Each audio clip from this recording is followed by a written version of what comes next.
नमस्कार मित्रों, मैं हूं नंद किशोर और आज मैं आपको नल दमयंती की कथा की तरफ लेकर चलता हूं, जो मैंने पीछे छोड़ रखा था।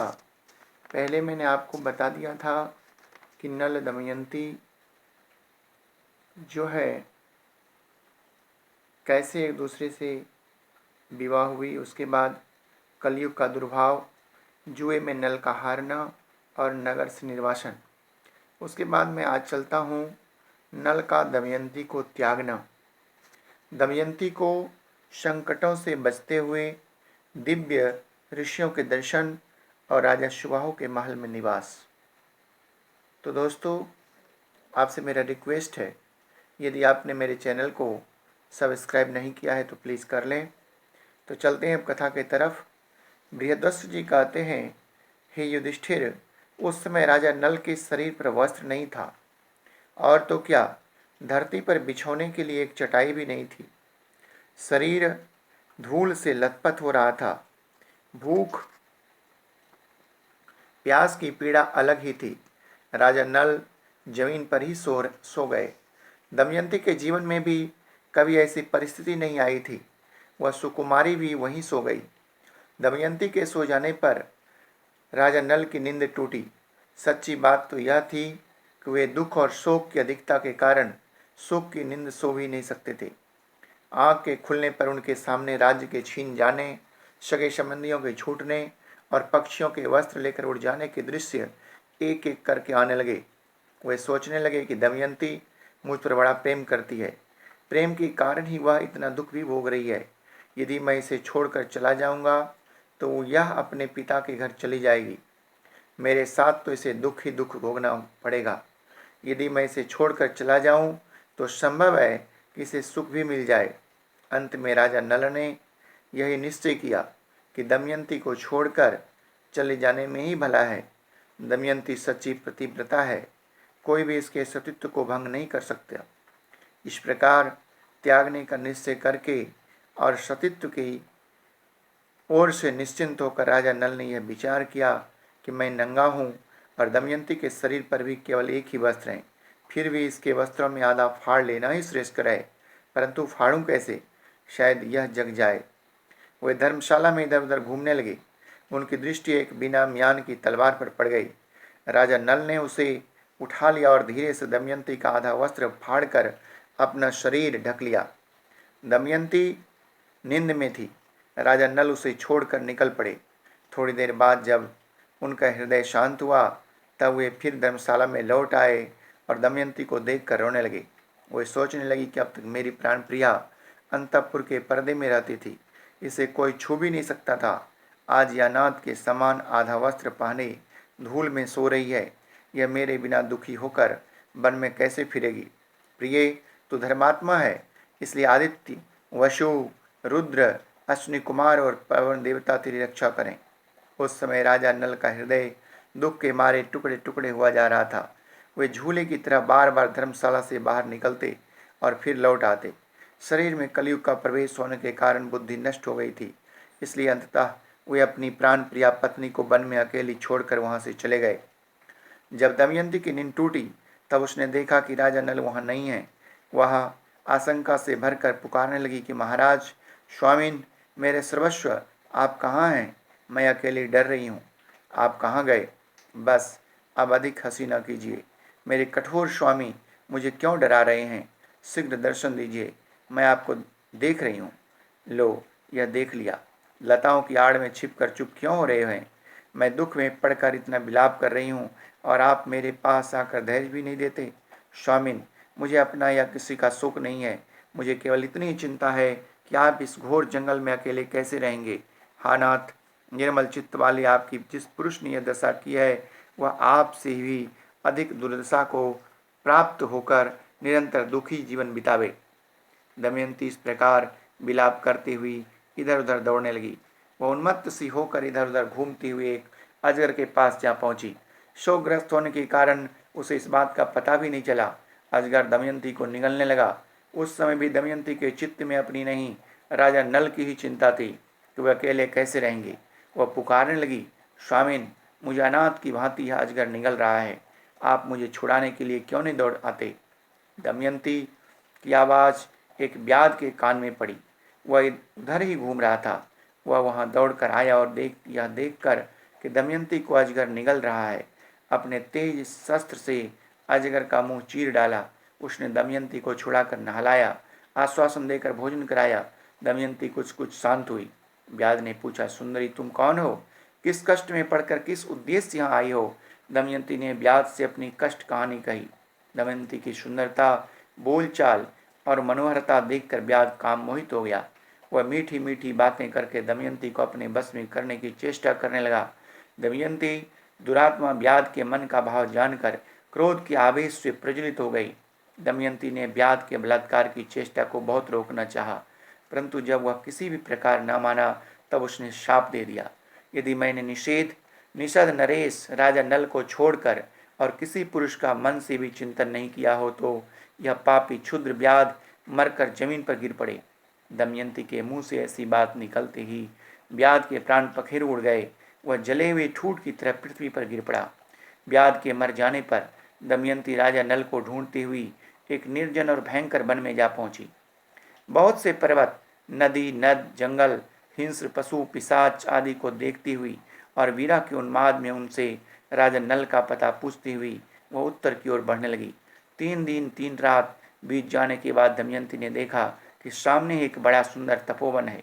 उस आश्रम में वशिष्ठ, भृगु और अत्रि के समान मित भोजी, संयमी, पवित्र, जितेंद्रिय और तपस्वी ऋषि निवास कर रहे हैं। वे वृक्षों की छाल अथवा मृगछाला धारण किए हुए थे। दमयंती को कुछ धैर्य मिला। उसने आश्रम में जाकर बड़ी नम्रता के साथ तपस्वी ऋषियों को प्रणाम किया और हाथ जोड़कर खड़ी हो गई। ऋषियों ने स्वागत किया, दमयंती का सत्कार किया और बोले, बैठ जाओ, हम तुम्हारा क्या काम करें? दमयंती ने भद्र महिला के समान पूछा, आपकी तपस्या, अग्नि, धर्म और पक्षी पशु पक्षी सब कुशल से तो है ना? आपके धर्माचरण में तो कोई बिघ्न नहीं पड़ता? ऋषियों ने कहा, कल्याणी, हम तो सब प्रकार से सकुशल हैं। तुम कौन हो? किस उद्देश्य से यहाँ आई हो? हमें बड़ा आश्चर्य हो रहा है। क्या तुम वन, पर्वत, नदी की अधिष्ठात्री देवता हो? दमयंती ने कहा, महात्माओं, मैं कोई देवता देवी देवता नहीं, एक मनुष्य स्त्री हूँ। मैं विदर्भ नरेश राजा भीम की पुत्री हूँ। बुद्धिमान, यशस्वी एवं वीर विजयी निषद नरेश महाराज नल मेरे पति हैं। कपट द्यूत के विशेषज्ञ एवं दुरात्मा पुरुषों ने मेरे धर्मात्मा पति को जुआ खेलने के लिए उत्साहित करके उनका राज्य और धन ले लिया है। मैं उन्हीं की पत्नी दमयंती हूँ। संजोग बस वे मुझसे बिछुड़ गए हैं। मैं उन्हीं रणबांकुरे, शस्त्र, विद्या कुशल एवं महात्मा पतिदेव को ढूंढने के लिए वन वन भटक रही हूँ। मैं यदि उन्हें शीघ्र ही नहीं देख पाऊंगी तो जीवित नहीं रह सकूंगी। उनके बिना मेरा जीवन निष्फल है। वियोग के दुख को मैं कब तक सह सकूंगी? तपस्वियों ने कहा, कल्याणी, हम अपनी तपशुद्ध दृष्टि से देख रहे हैं कि तुम्हें आगे बहुत सुख मिलेगा और थोड़े ही दिनों में राजा नल का दर्शन होगा। धर्मात्मा निषद नरेश थोड़े ही दिनों में समस्त दुखों से छूटकर संपत्तिशाली निषद देश पर राज्य करेंगे। उनके शत्रु भयभीत होंगे, मित्र सुखी होंगे और कुटुंबी उन्हें अपने बीच में पाकर आनंदित होंगे। इस प्रकार कहकर वे सब तपस्वी अपने आश्रम के साथ अंतर्ध्यान हो गए। यह आश्चर्य की घटना देखकर दमयंती विस्मित हो गई।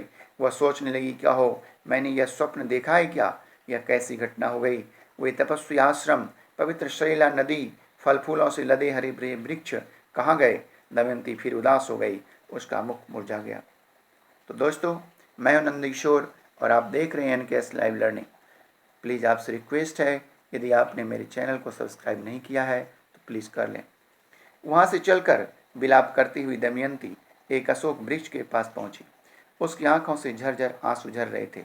उसने अशोक वृक्ष से गदगद स्वर में कहा, शोक रहित अशोक, तू मेरा शोक मिटा दे। क्या कहीं तूने राजा नल को शोक रहित देखा है? अशोक, तू अपने शोक नाशक नाम को सार्थक कर। दमयंती ने अशोक की प्रदक्षिणा की और वह आगे बढ़ी। भयंकर वन में अनेकों वृक्ष, गुफा, पर्वतों के शिखर और नदियों के आसपास अपने पतिदेव को ढूंढती हुई दमयंती बहुत दूर निकल गई। वहां उसने देखा कि बहुत से हाथी, घोड़ों और रथों के साथ व्यापारियों का एक झुंड आगे बढ़ रहा है। व्यापारियों के प्रधान से बातचीत करके और यह जानकर कि व्यापारी राजा सुबाहु के राज्य चेदि देश में जा रहे हैं, दमयंती उनके साथ हो गई। उसके मन में अपने पति के दर्शन की लालसा बढ़ती ही जा रही थी। कई दिनों तक चलने के बाद वे व्यापारी एक भयंकर वन में पहुंचे। वहां एक बड़ा ही सुंदर सरोवर था। लंबी यात्रा के दौरान सब लोग थक गए थे, इसलिए उन लोगों ने वहीं पड़ाव डाल दिया। दैव व्यापारियों के प्रतिकूल था। रात के समय जंगली हाथी व्यापारियों के हाथियों पर टूट पड़े और उनकी भगदड़ में सब के सब व्यापारी नष्ट भ्रष्ट हो गए। कोलाहल सुनकर दमयंती की नींद टूटी। वह इस महासंहार का दृश्य देखकर बावली सी हो गई। उसने कभी ऐसी घटना नहीं देखी थी। वह डरकर वहां से भाग निकली और जहाँ कुछ बचे हुए मनुष्य खड़े थे वहां जा पहुंची। तदंतर दमयंती उन वेद पाठी और संजीवी ब्राह्मणों के साथ जो उस महासंहार से बच गए थे, शरीर पर आधा वस्त्र धारण किए चलने लगी और सायंकाल के समय चेदी नरेश राजा सुबाहु की राजधानी में जा पहुंची। जिस समय दमयंती राजधानी के राजपथ पर चल रही थी, नागरिकों ने यही समझा यह कोई बावली स्त्री है। छोटे छोटे बच्चे उसके पीछे लग गए। दमयंती राजमहल के पास जा पहुंची। उस समय राजमाता राजमहल की खिड़की में बैठी हुई थी। उन्होंने बच्चों से घिरी दमयंती को देखकर ध्याय से कहा कि अरे देख तो, यह स्त्री बड़ी दुखिया मालूम पड़ती है, अपने लिए कोई आश्रय ढूंढ रही है। बच्चे इसे दुख दे रहे हैं, तो जा इसे मेरे पास ले आ। यह सुंदरती तो इतनी है मानो मेरे महल की भी को भी दमका देगी। धाय ने आज्ञा पालन किया। दमयंती राजमहल में आ गई। राजमाता ने दमयंती का सुंदर शरीर देखकर पूछा, देखने में तुम दुखिया जान पड़ती हो, तो भी तुम्हारा शरीर इतना तेजस्वी कैसे है? बताओ तुम कौन हो, किसकी पत्नी हो? असहाय अवस्था में भी किसी से डरती क्यों नहीं हो? दमयंती ने कहा, मैं एक पतिव्रता नारी हूँ। मैं हूँ तो कुलीन, परंतु दासी का काम करती हूँ। अंतपुर में रह चुकी हूँ। मैं कहीं भी रह जाती हूँ, फल मूल खाकर दिन बिता देती हूँ। मेरे पतिदेव बहुत गुणी हैं और मुझसे बहुत प्रेम करते हैं। मेरे अभाग्य की बात है कि वे बिना मेरे किसी अपराध के ही रात के समय मुझे सोती छोड़कर न जाने कहाँ चले गए। मैं रात दिन अपने प्राण पति को ढूंढती और उनके वियोग में जलती रहती हूँ। इतना कहते कहते दमयंती की आंखों में आंसू उमड़ आए। वह रोने लगी। दमयंती के दुख भरे विलाप से राजमाता जी का जी भराया। वे कहने लगी, कल्याणी, मेरा तुम पर स्वाभाविक ही प्रेम हो रहा है, तो मेरे पास रहो। मैं तुम्हारे पति को ढूंढने का प्रबंध करूंगी। जब वे आए तब तुम उनसे यहीं मिलना। दमयंती ने कहा, माता जी, मैं एक शर्त पर आपके घर रह सकती हूँ। मैं कभी जूठा ना खाऊंगी, किसी के पैर न धोऊंगी और पर पुरुष के साथ किसी प्रकार की बातचीत नहीं करूंगी। यदि कोई पुरुष मुझसे दुश्चेष्टा करे तो उसे दंड देना होगा। बार बार ऐसा कहने पर उसे प्रणांत दंड भी देना होगा। मैं अपने पति को ढूंढने के लिए ब्राह्मणों से बातचीत करती रहूंगी। आप यदि मेरी यह शर्त स्वीकार करें तो मैं रह सकती हूँ, अन्यथा नहीं। राजमाता दमयंती के नियमों को सुनकर बहुत प्रसन्न हुई और उन्हें कहा कि ऐसा ही होगा। तदंतर उन्होंने अपनी पुत्री सुनंदा को बुलाया और कहा कि बेटी देखो, इस दासी को देवी समझना। यह अवस्था में तुम्हारे बराबर की है, इसलिए इसे सखी के समान राजमहल में रखो और प्रसन्नता के साथ इसे मनोरंजन करती रहो। सुनंदा प्रसन्नता के साथ दमयंती को अपने महल में ले गई। दमयंती अपने इच्छानुसार नियमों का पालन करती हुई महल में रहने लगी। दोस्तों, आपको ये कहानी कैसी लगी आप जरूर कमेंट में बताएंगे। अब आगे मैं बताऊंगा अगले पार्ट में नल का रूप बदलना, ऋतुपर्ण के यहाँ सारथी होना, भीम के द्वारा नल दमयंती की खोज और दमयंती का मिलना। तो ये आगे वाले पार्ट में बताऊंगा। तब तक के लिए बहुत बहुत धन्यवाद। आगे फिर मिलते हैं नेक्स्ट वीडियो में। तब तक के लिए जय हिंद, जय भारत, धन्यवाद।